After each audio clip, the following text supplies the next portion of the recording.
Chaque jour, Charles et Carole vous présentent la leçon de l'école du sabbat.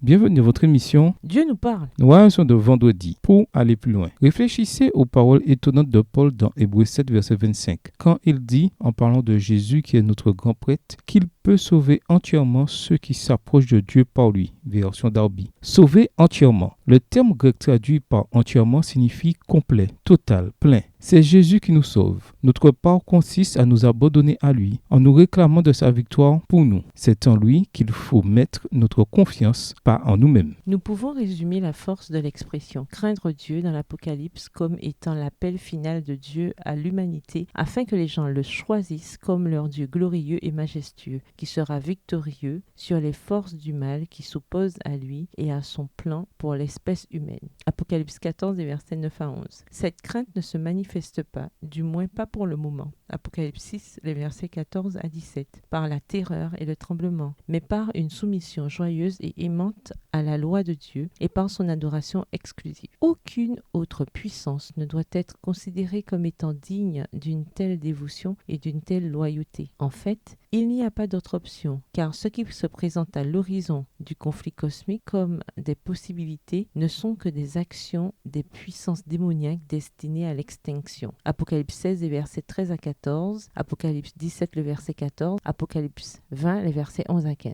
La crainte du Seigneur est par conséquent une invitation divine positive à choisir le camp de Dieu afin de se tenir plein de joie devant sa glorieuse présence, dans une communion éternelle avec lui. Apocalypse 21, les versets 3 à 4, Apocalypse 22, les versets 3 à 5. Texte tiré du livre The Closing of the Cosmic Conflict, Role of the Three Angels Messages, écrit par Angel Manuel Rodriguez, La fin du conflit cosmique, le rôle des messages des trois anges, à la page 27. À méditer, réfléchissez à la puissance extraordinaire de Dieu, lui qui a créé et qui soutient le cosmos entier. La seule idée de cosmos nous échappe totalement. Dans ce cas, comment pourrions-nous comprendre l'idée du créateur de ce cosmos? Réfléchissez à combien Dieu est plus grand, plus vaste et plus puissant que nous, et ce Dieu va un jour nous juger. En quoi ces réalités nous aident-elles à comprendre l'idée de la crainte de Dieu et de ce qu'elle signifie? Comment éviter le légalisme quand on parle des concepts bibliques de sainteté et de victoire? Pourquoi doit-on toujours comprendre que c'est la victoire de Christ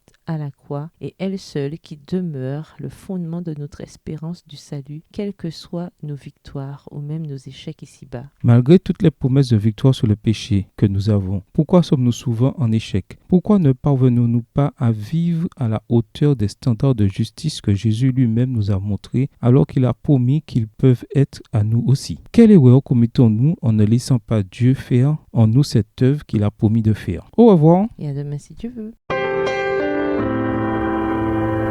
Dieu nous parle.